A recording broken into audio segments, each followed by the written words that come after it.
The island of the South Seas will always remember the names of our great Adventist missionaries who gave their lives to bring about the great light of the Adventist faith to our shores. They gave their lives for all of us, regardless of our color, our culture, and our faith. We're here today because of their great love for the gospel of Jesus and their love for our perishing souls.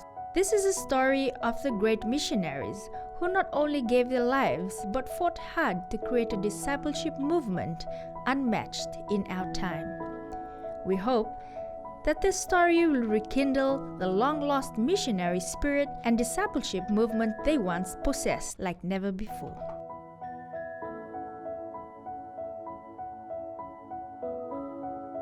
John Ite was the first Seventh-day Adventist to be sent on a missionary trip to the South Pacific. In 1886, John Ite was sent by the General Conference to explore the curiosity of the Pitkin Islanders, a curiosity that was aroused by some of the Pitkin people who read the Advent Review literature that was sent by Elder James White and John Longborough in 1876.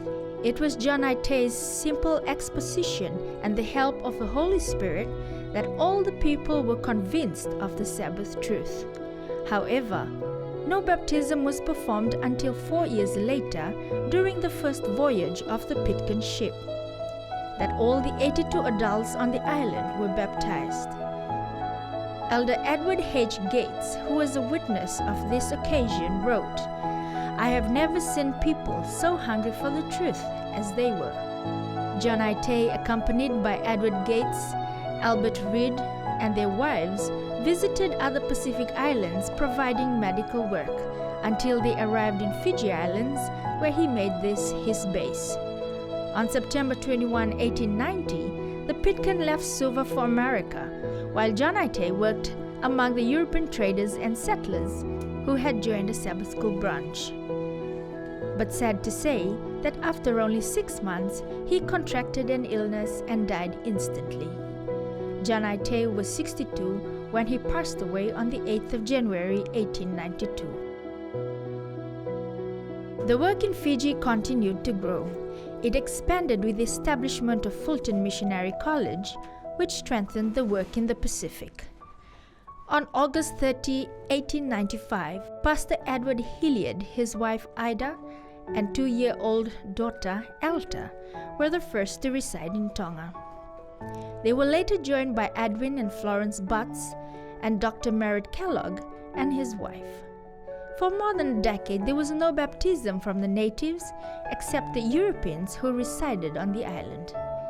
The major setbacks reported by Butts were that there existed in Tonga a trinity of filth: tobacco smoking, cover drinking, and pork eating. Our missionaries never gave up. Herbert Tolhurst and his wife Pearl Phillips arrived in 1914 to strengthen the work. Tolhurst almost died in a shipwreck, but sadly in 1919 Rose contracted a common cold. Whilst awaiting the next boat out at Pangai, she died in the hands of her beloved husband. She was the first graduate of Avondale to give her life for mission work in the South Pacific.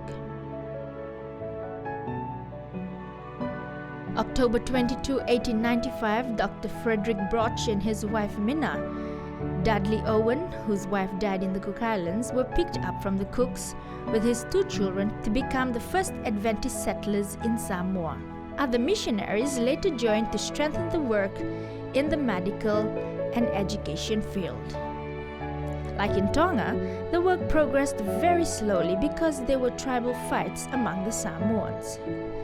The German rule interfered, and as William Flooding wrote in 1903, they think a great deal of their customs. The Bible has to be secondary in their minds when the Samoan customs stand in question. The valiant missionaries pressed on, and after 1915, the work in Samoa began to bear fruit. Viola Malama Kerisome, a native of Niue, was educated in Samoa and later at Avondale College, began the work in her island field in 1911. She was later joined by Septimus and Edith Carr in May 1916. Even though there were bitter opposition from the London Missionary Society of Ministers, the work progressed well and the Adventist presence was established in Niue. In 1912, the Australasian Union Conference decided to expand the mission to the unentered territory of the South Pacific. This included Vanuatu, New Caledonia, Solomon Islands, Kiribati, and Tuvalu. Vanuatu was known to our missionaries as the darkest place in all heathendom. Presbyterian missionaries John Williams in 1839 and an associate, James Harris, were clubbed to death on the surf on Dillon's Bay, Eromanga, minutes after their arrival. On June 10, 1911, Pastor Calvin Parker, his wife Myrtle, together with Harold and Clara Carr, became the first Adventist settlers in Vanuatu. Parker was preserved by God as he toured Malakula to meet with different tribes, befriending almost all of them. Norma and Elma Wiles arrived at Atkin in April 1915 to assist the Parkers. While conducting Sabbath services on the mountain to the Big Nambus people, Norman Wiles contracted black water fever and died a week later at the age of 27. Despite the killings and the many challenges the missionaries encountered, the membership continued to grow steadily.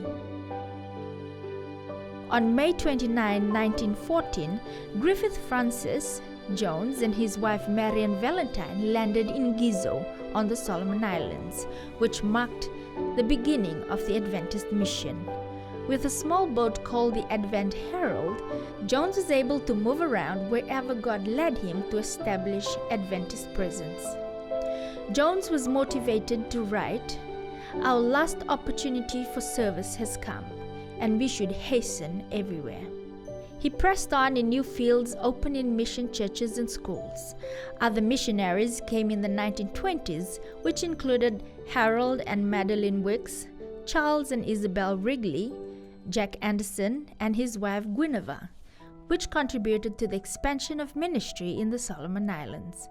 The Solomon Islands continued to grow and recorded the biggest membership in the island fields by the 1930s.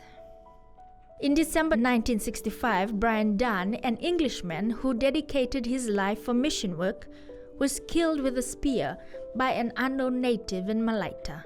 He spent only 8 days in the mission field before his untimely passing at the age of 25. Kiribati Island was entered no later than 1947, when the first SDA missionary John House was sent to the Gilbert Islands in Abemama.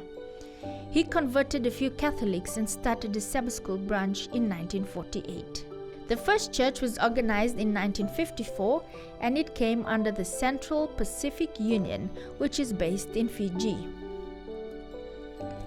In 1944, Samuelu Vailopa, who was converted to Adventist faith, left Samoa and returned to his Tuvaluan homeland where he began mission work. In 1953, Frank and Jean Gifford, together with Alec and Shirley Thompson, joined them. The year 1954 marked the organization of the first Seventh-day Adventist Church in Tuvalu. The Pitkin ship has faded from the horizon, but the footprints of our great Adventist missionaries and their enormous sacrifice could be seen in all the shores of the Pacific. Today, Jesus is calling you to be part of the last Advent movement to transform the Pacific like never before.